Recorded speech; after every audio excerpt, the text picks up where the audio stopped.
palavra de amor, de paz, de luz. Nesta manhã, nós damos continuidade no nosso livro Diretrizes para o Êxito, uma forma diferente de fazer a leitura com explicações no nosso dia a dia. Esse livro de Joana, ela mostra passo a passo as coisas que nós devemos modificar se nós queremos, se quisermos, melhor dizendo, um processo mais leve com a nossa vida. E hoje nós estamos no capítulo 14, que fala do suicídio moral. Eu não vou falar de estatística, não vou falar muito do como que funciona o suicídio no mundo. Mas eu vou dar alguns parâmetros, sim, além da questão moral, além da questão espiritual, que é deste lado que a Joana aborda. Vou falar também algumas coisas físicas. Todo mundo sabe que no mês de setembro, propriamente dito 10 de setembro, nós comemoramos nacionalmente o Dia Internacional, melhor dizendo, sobre a prevenção de suicídio. Suicídio é o que mais mata na Terra. As pessoas ficam muito preocupadas, é a gripe, é isso, é aquele outro.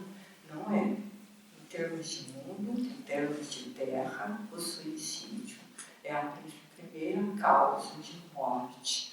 E isso é uma coisa muito triste e, ao mesmo tempo, envolve muitas coisas, como cultura, tradições e a dificuldade que as pessoas encontram em pedir ajuda quando começa a ter esses pensamentos suicidas, quando começa a desistir da vida. Por isso que nós vamos abordar esse lado ético, esse lado moral da causa, ok?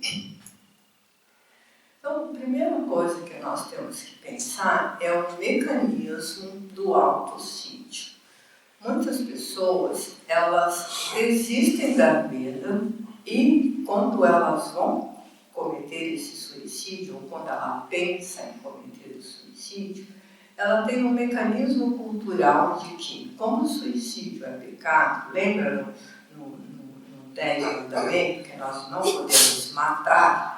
Nós não podemos matar o outro e também não pode se auto-matar. Suicídio é um autocídio. Você está se automatando. Nós levamos e pensamos no suicídio somente quando a pessoa tira a vida física.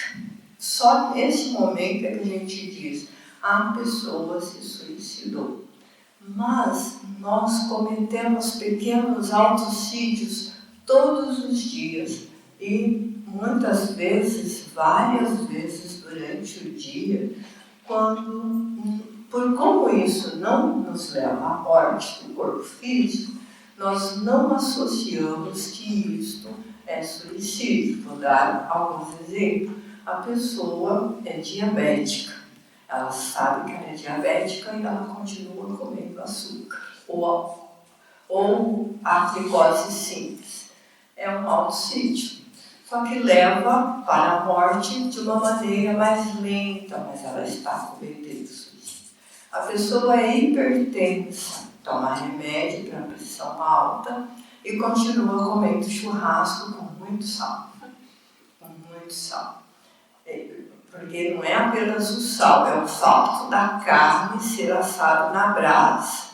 Porque ela está impregnada de carvão e outras coisas. Aliás, comer churrasco com pressão, sem pressão alta, é um autocídio se você faz isso direto, porque ele causa câncer de intestino. Ele é uma das causas do câncer de intestino. Então, a gente comete, sim, muitos autocídios, muitos, mas a gente não percebe isso. Beber demais, fumar, a pessoa vai em qualquer lugar que vende cigarro, compra um maço de cigarro dizendo que é tóxico, com uma imagem de um câncer horroroso. Isso é uma coisa mais nova, mas está lá, e a pessoa continua fumando. Então, tomar remédio em excesso, então tem muitas coisas, comer em excesso, então tem muitas coisas que nós fazemos sem perceber. E aí, mas nós vamos falar de um veneno tóxico também, que nós cometemos muito, e ele é extremamente tóxico, porque ele afeta o nosso espírito, a nossa alma, que são os nossos pensamentos. O pessimismo, a negatividade, o medo, a angústia, se autodepreciar, eu não falo nada, eu não sou assim. Esse tipo de coisa você está matando a alma. Então nós temos que lembrar deste equilíbrio. Quando nós estamos encarnados, nós temos o equilíbrio. Nós temos que cuidar do corpo físico, da matéria, e nós temos que cuidar do corpo espiritual. O Evangelho segundo o Espiritismo, no capítulo 17, Seres Perfeitos, no item 10, o homem no mundo, estou dando detalhadamente para que vocês possam pesquisar, né? O item 10, o homem no mundo, o Espírito vai esclarecer, Kardec vai também trazer esse esclarecimento de que o homem ele tem que viver em equilíbrio, nem tanto a matéria e nem tanto o espiritual, mas em equilíbrio. Ele diz que o homem que só vive a matéria descuida do espiritual, e o homem que só cuida do espiritual descuida da matéria. Então nós precisamos, ele diz, viva como um homem do seu tempo, mas você tem que viver em equilíbrio. E aí ele diz assim, não pense que nós estamos pedindo muito quando fala para estudar, para aperfeiçoar, para se autocorrigir. Nós estamos pedindo o mínimo, nós não estamos pedindo para vocês se isolarem, assim mesmo que está no livro. Nós não estamos pedindo para se isolar, calar, só voltar para a espiritualidade. Nós estamos falando do equilíbrio. E o equilíbrio tem que existir em todas as coisas da nossa vida, porque a natureza moral em que nós vivemos é ela que vai dar qualidade à nossa vida material. Então, esse equilíbrio tem, porque quando o homem não tem essa natureza, ele não entra no moral, ele não entra na ética, vou usar mais essa parte de ética, e nós não estamos aqui falando nem de ética nem de moral religiosa. Nós estamos falando de ética social mesmo, de aperfeiçoamento. Quando o homem não respeita a si próprio, ele é incapaz de respeitar o próximo. Ele é incapaz de respeitar o próximo. Então nós precisamos ter esse cuidado. As causas que levam, os mecanismos que levam ao suicídio, além dos pensamentos negativos, se auto-desvalorizar, baixa autoestima, a pessoa não se ama, porque quando a pessoa aprender a se amar com profundidade, a se valorizar, a se perceber como uma joia rara, como Jesus esclareceu, esse amor que ele tem por ele vai compartilhar com o outro, ele vai dar para o outro, porque nós só damos o que temos. E Jesus diz que aquilo que a gente fala é daquilo que está cheio no nosso coração.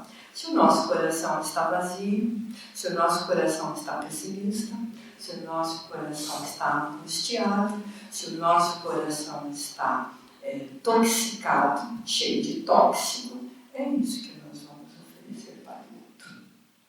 E, por conseguinte, vamos oferecer também transtornos. Transtorno é tudo que derrama, é tudo que vaza, tudo que escorre, ou tudo que se ingessa. Quer ver uma coisa engessada? Quem tem síndrome de Gabriela é uma coisa engessada. Síndrome de Gabriela, isso mesmo. Você achou estranho? Eu nasci assim, eu sou mesmo assim, eu morrer assim. Entendeu? Então isso é um transtorno, isso é um gesso. Você está engessado, você não se permite a mudanças. Também tem doenças que podem levar a pessoa ao suicídio. Então, uma das doenças que levam, um dos transtornos, melhor dizendo, que leva a pessoa ao suicídio, e a maior causa de suicídio para esse transtorno, como estes transtornos, é o borderline, bipolaridade e depressão. Esses 3 transtornos são as maiores causas de suicídio. E tem pessoas que se suicidam para não viver uma doença grave. Então ele vai ao médico e descobre que tem uma doença degenerativa, uma doença grave. Quando a gente fala em doença grave, a primeira coisa que vem na nossa cabeça é o câncer. Então, a pessoa descobre que tem um câncer, ele parte para o suicídio. Mas não existe só o câncer, existe perder a audição, perder a visão, perder o braço, perder uma perna, então ficar paralítico, que às vezes machuca a coluna, e a pessoa então leva para o suicídio. E tem também uma outra causa que é pequena, mas ainda tem muito grande, que são as situações econômicas. Sou muito rico, fico pobre, também leva ao suicídio. Ou então, processos, passar por situações em que te leva à justiça ou coisa parecida, foge, se espalha o suicídio para não fazer isso. Muitas dívidas, a família começa a cobrar, para de fazer dívida, para de fazer isso, você está levando-nos a bancarrota, nós nunca conseguimos viver bem, e a pessoa não consegue se livrar disso, também parte para o suicídio. A outra coisa, eu trouxe uns dados ali, a outra coisa dos transtornos é o que? Olha, lembra que eu falei que ela é a primeira causa? 1 milhão de pessoas morrem por ano por suicídio. Um suicídio a cada 40 segundos. Cada 40 segundos acontece um suicídio. 3 mil suicídios. Está 300 ali, mas é 3 mil suicídios por dia. A maior causa entre 15 e 29 anos são mulheres. Sabe? A causa de morte entre 15 e 29 anos no suicídio são mulheres. A maior taxa de mortalidade está aos 70 anos. Aí são homens. Engraçado, né? No auge, as mulheres. Porque as mulheres têm a vida, tem filhos, está no casamento difícil, TPM, por aí afora, e ela foge. E os homens é o momento em que eles perdem a autonomia. Eles não querem ser criança. Não desejam ser criança, depender dos outros, se sentem inútil. E a solidão também, tá?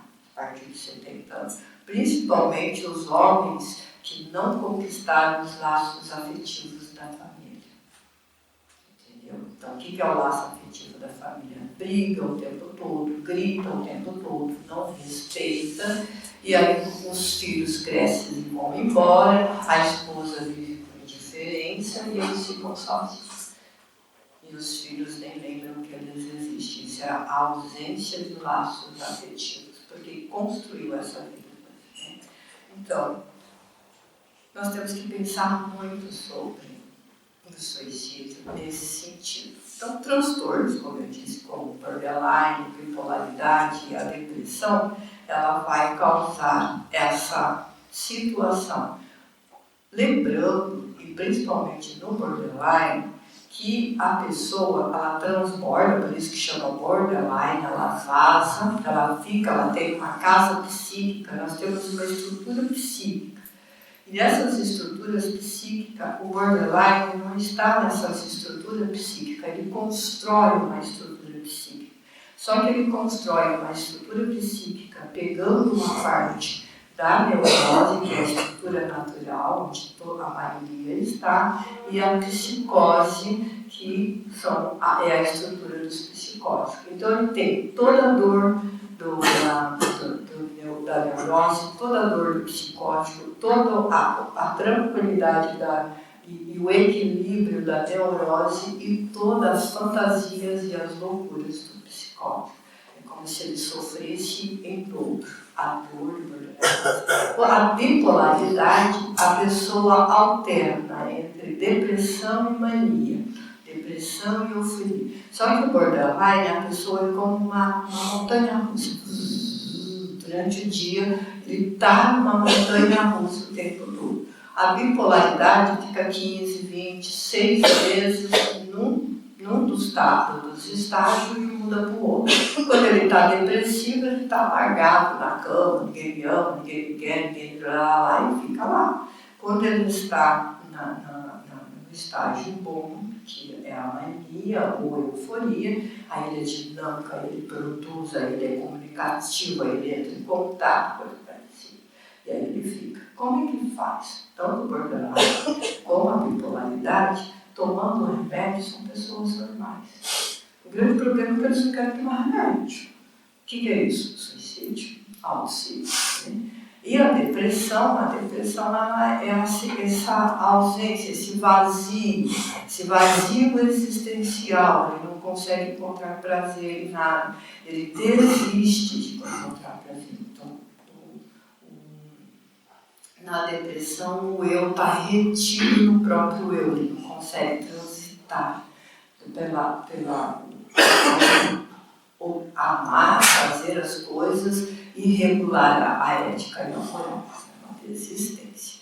Então, e daí a gente vê também como a parte de que o que acontece quando uma pessoa comete suicídio? Ela não atinge, ou ela está fazendo esse autossídio em conta-gotas, né? Tem esse comportamento desregulado.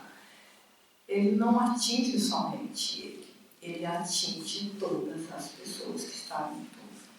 Quando uma pessoa chega de fato no ato, ele influencia, ele atinge, ele arrasta consigo a sua morte entre 5 e 15 pessoas. E quando ele está no conta-gota, ele atinge todos os familiares, parentes e amigos. Por quê? Porque ele se torna aquela pessoa chata que ninguém quer. E aí ele reclama que ele está excluído. Mas ele está excluído porque ele é uma causa de transtorno na vida das outras pessoas. Pelo comportamento, pela maneira de agir, pela maneira de ser, pelos seus próprios interesses, geralmente muito voltado ali para a síndrome de Gabriela, para o seu egoísmo. É que eu sou assim, vocês têm que me aceitar. É que eu sou assim, eu não vou mudar. Quem quiser que mude, não tá bom? A porta da casa é a serventia. Sabe esse tipo de comportamento muito doentio? Eu bebo mesmo, você não tem nada com isso. Não tem mesmo, é você que vai responder. É você que vai responder perante o tribunal divino pelos seus atos. Mas os seus atos estão incomodando quem está junto.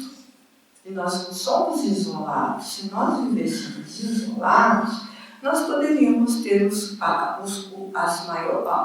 poderíamos fazer o que quiséssemos, porque não iríamos atingir ninguém. Mas no momento que nós vivemos em sociedade, que nós vivemos em família, nós temos que respeitar o outro, porque isso é livre-arbítrio, Deus colocou isso como uma lei natural.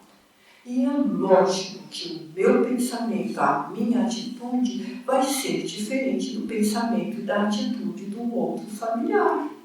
Não tem pessoas iguais. Nós somos muito semelhantes. Nós podemos observar isso pelo nosso próprio corpo. Nós somos seres humanos, mamíferos, que temos 2 pernas, 2 braços, um tronco e uma cabeça. Todo mundo tem a mesma coisa, 2 olhos, 2 orelhas, um nariz, uma boca. E ninguém se parece com ninguém. E ninguém se parece com ninguém. No entanto, nós somos a mesma espécie, seres humanos, mamíferos. E, no entanto, nós não somos iguais. Por que Deus não fez uma forma, tudo igual, tudo assim, tudo azulzinho, ou tudo verdinho, com uma antena, como nós fazíamos os marcianos nos anos 70, 90. Tudo forminha, tudo igual. Porque a igualdade causa tédio. Fica sentado olhando para uma duna de areia o dia inteiro. No fim do dia você está exausto. Por quê? Porque é a mesma coisa. Não tem... Fica sentado olhando para o mar, é lindo. Fica sentado olhando para o mar sem fazer nada, olhando para o mar. No fim do dia você está tedioso com o mar.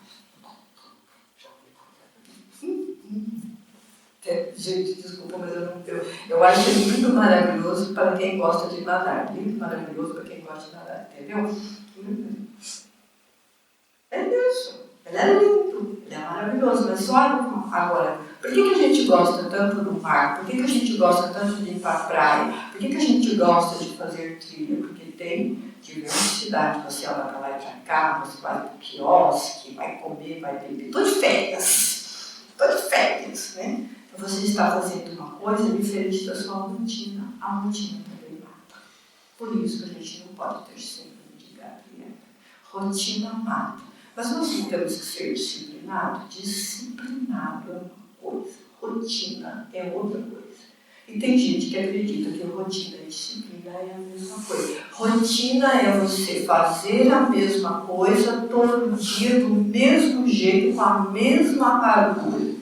Disciplina é você organizar o seu tempo para você ter uma economia de tempo e fazer coisas prazerosas.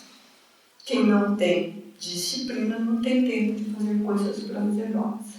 Outra coisa, às vezes, por causa de tudo aquilo que nós estamos vivendo, nós começamos a ficar só com pensamentos infelizes, angustiados. E aí tudo em torno de nós é ruim, é escuro, estou numa eterna tempestade. Só que a tempestade está acontecendo só na sua cabeça. Então é neste momento em que você está vendo tudo negro, e nesse momento que nós procuramos ajuda. É nesse momento que nós procuramos ajuda. E a ajuda, gente, é uma coisa sem fim. Você entendeu? Eu vou dar um exemplo da minha profissão. O psicanalista atende pessoas que estão com esse problema. O psicanalista, obrigatoriamente, ele tem que ter o analista dele. E o analista dele tem que ter outro analista, que tem que ter outro, que tem que ter outro, que tem que ter outro. Por quê que nós temos que ter isso? Porque nós vamos acolher problemas. E às vezes, alguns desses problemas nos atravessam. O que é uma atravessada? Eu estou usando uma coisa da psicanálise para vocês entenderem o dia a dia de vocês. Às vezes a gente acorda de manhã e não está muito bom. E aí o jeito que o marido ou a esposa falou bom dia, magoa, fere. A gente acha que está caçoando, que está fazendo pouco caso, que você está ali. E aí você, aquele bom dia te atravessou. E aí o que você faz? Estoura, expronte, causa uma briga logo cedo. E qual que é o correto? Está tudo bem com você? Estoura, por quê? É que você falou um bom dia e por algum motivo não caiu bem em mim. É você ou eu que não estou bem? E aí você já começa um diálogo, uma comunicação, sem deixar isso transbordar, sem deixar isso vazar. O grande problema o que é o quê? Que as pessoas estão perdendo a capacidade de comunicação. As pessoas estão se agredindo e chamando isso de comunicação. Fala com a esposa e com o esposo gritando, acusando, cobrando, reclamando. E isso não é o correto. E como uma das coisas, as mulheres reclamam demais. Por que elas reclamam demais? Disciplina, porque quase todos os companheiros não têm disciplina.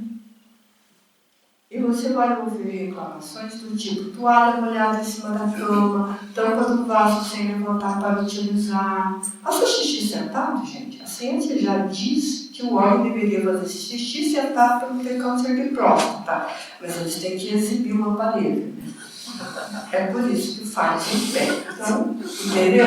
Isso é narciso, se auto-admirar.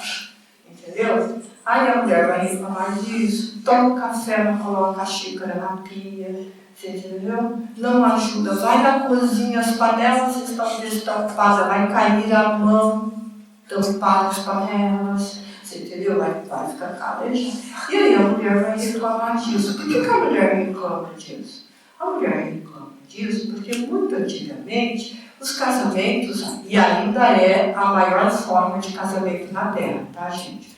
A maior forma de casamento na Terra é o casamento tradicional, onde o homem é o provedor e a mulher fica em casa fazendo o papel de mama e de empregada, cuidando da casa e cuidando dos filhos. Ainda é assim. Por que é assim? Porque no casamento islâmico a mulher não trabalha fora, muito dentro do cristianismo, as linhas protestantes mais severas, a mulher não trabalha fora. Mas o restante do casamento, onde a mulher faz igual e quase sempre meio a meio em prover, às vezes até é ela que se provê, ela tem que reclamar mesmo, ela não é sua empregada.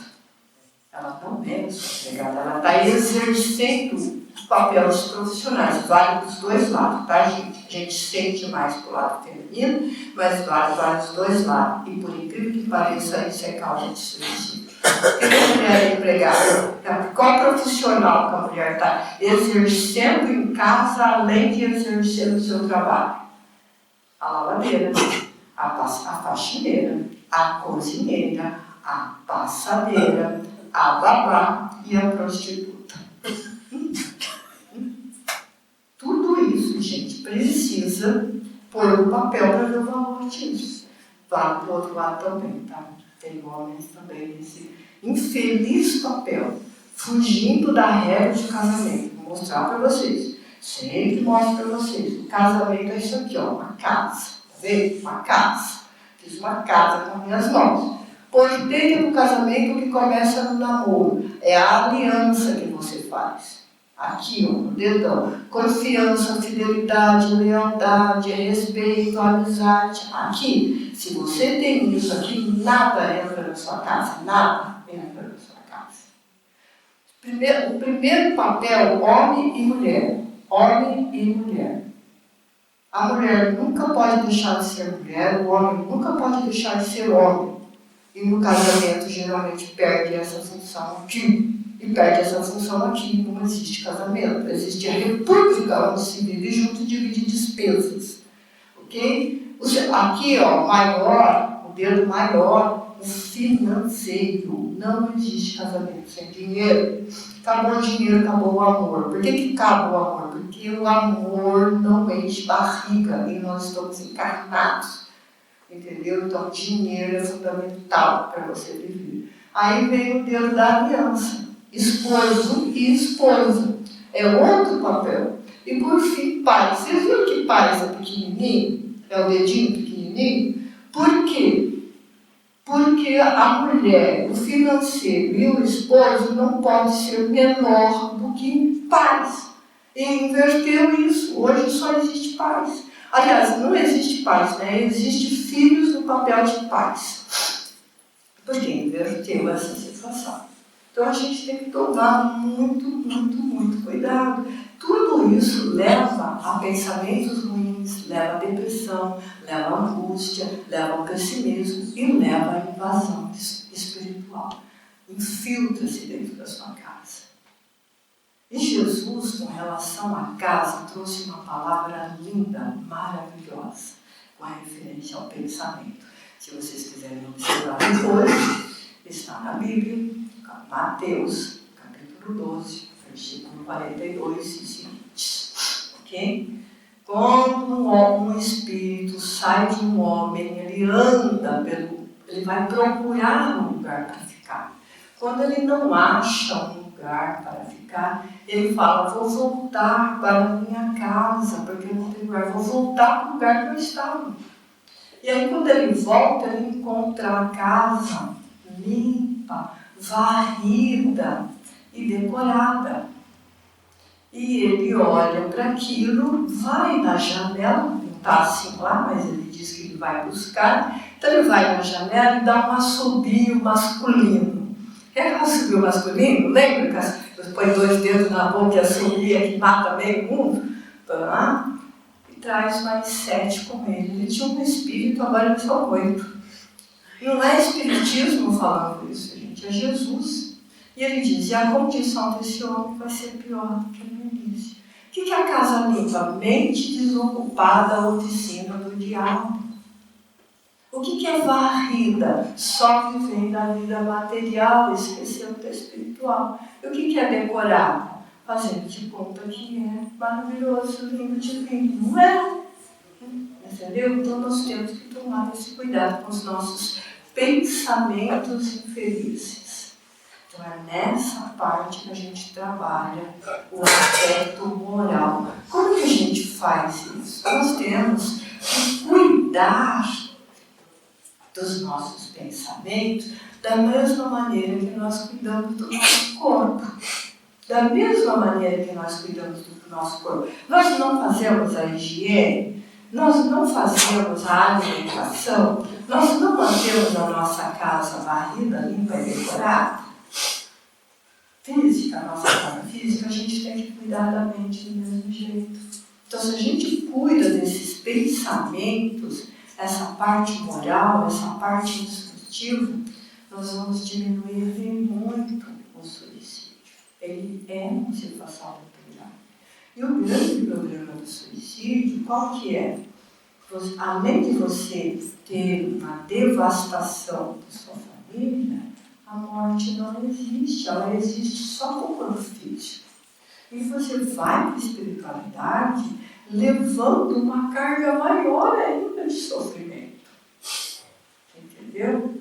Levando ainda uma carga maior de sofrimento. No nosso canal, Espírito e Vida com Kardec, depois eu vou colocar aqui, tem uma mensagem muito linda de um espírito suicida. Ele vai contar como é que foi o suicídio dele, como que foi se recuperar e a alegria dele 200 anos depois se preparando para nascer. Entendeu? Então é muito, muito difícil nós nos recuperarmos depois. Eu não acredito em vida depois da morte. Meu filho, você não acredita em vida depois da morte? Depois da morte para você vai acabar, vai existir mais? Ou então é pecado, vou para o inferno, coisa parecida? Mas não precisa arrastar outras pessoas para a sua desgraça. Porque quando você faz isso, você vai arrastar outras pessoas para a sua desgraça. Porque aquela outra pessoa vai ficar se culpando. Será que ele fez isso por minha causa? Será que fui eu? Será que eu levei? E essa pessoa vai entrar no mesmo coisa. E pode acontecer. Por isso que é comum nós vermos numa família em que ocorreu um suicídio, outras pessoas que estavam envolvidas com essas pessoas também se suicidarem. É bastante comum a mãe se suicidar para ir atrás do filho, para tentar salvar o filho, distorção errada. É comum, muito comum a esposa desencarnar, o esposo suicidar-se porque não aguenta viver sozinho. Lembra lá do caso de 70 anos? Uma das causas do aumento do suicídio entre homens é o desencarne da esposa. Ele vai atrás, porque ele não aguenta viver sozinho. Então, nós temos que pensar sempre no coletivo, porque Deus é coletivo. Mas eu estou tão cansado, eu estou tão aborrecido, eu não aguento mais a minha vida. Gente, a vida não tem fim. Jesus veio ensinar isso. Você já está cansado agora, você tem a eternidade pela frente. E Jesus foi tão claro, tão bonito para a gente. Como assim você está cansado? Meu Pai trabalha todos os dias. E Deus trabalha todos os dias. Você tem ideia da quantidade de orações que sobe para o alto e que Deus está no comando disso tudo? Como assim? Jesus não disse que não cai uma folha de árvore, nem um fio de cabelo sem a vontade dele, sem que ele esteja ciente disso. Deus é onipresente. Então, ele está no comando disso tudo. Ele trabalha todos os dias. E trabalha em favor de nós. E esse suicídio moral, Joana pede para que nós trabalhemos em favor de nós. Em favor do nosso aperfeiçoamento. Em favor de cuidar do espírito, tanto quanto nós cuidamos do corpo. Nós entramos em desespero se surge uma ruguinha nova, né? Gente do céu, tem que fazer o botox. Entendeu? Muitas vezes a nossa alma está seca, pele e osso, porque não recebe nada, nenhum alimento. A nossa alma se alimenta de bons pensamentos, de otimismo, de ética, de moral, de compartilhar, de felicidade. E a felicidade não é o outro. A felicidade é nós nos entendermos o nosso valor. Nós somos uma pérola de grande valor, de extraordinário valor. Quero só comentar rapidinho sobre essa parábola, porque cabe muito aqui nesse tema, para nós entendermos, para encerrar. Jesus conta que um homem descobriu uma terra, e nessa terra um tesouro de grande valor. E esse homem vendeu tudo que tinha para comprar essa terra, porque essa terra tinha uma pérola de raro valor. Muito bem. Pérola. Quem já viu pérola da terra? Ela dá na água. Quem é o homem? Então a gente tem que retroceder um pouquinho. Quando estava construindo a terra, quando Deus estava fazendo a terra, dando forma, era uma bola disforme no universo. É assim que está. Ele estava com o Pai. Ele estava com o Pai. A terra seria dada para ele. E no princípio era o Verbo, e o Verbo estava com o Pai, e o Verbo se fez carne. Então o homem é Jesus, a terra de grande valor é a terra que nós moramos, a nossa escola, a pérola, a joia de grande valor somos nós. E ele deu tudo, ele se fez carne, veio ensinar o amor, veio ensinar um código de ética, veio ensinar um código de moral, de como que a gente vive bem.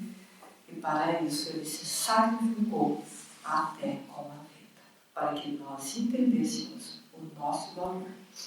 Não é o valor de Jesus, não é o valor de Deus. Eles não precisam que nós valorizemos eles já são. Caso vocês não sabem, o nome de Deus quer dizer exatamente isso, eu sou. A tradução da língua para o português ficou Jeová, mas Jeová quer dizer eu sou. É esse o nome de Deus, eu sou. Então ele já é, não precisa que nós admiramos e ele não precisa de ajuda, ok? Deus não precisa de ajuda. Quem precisa de ajuda somos nós. Reconhecer o valor nosso. Eles já têm valor. Nós precisamos reconhecer o nosso. E trabalhar para que ele seja de verdade. Então nós somos ainda muito cascados? Somos. Então temos que trabalhar para sermos essa pérola de grande valor e riscar do nosso pensamento esse crime chamado suicídio. Seja ele físico, seja ele moral.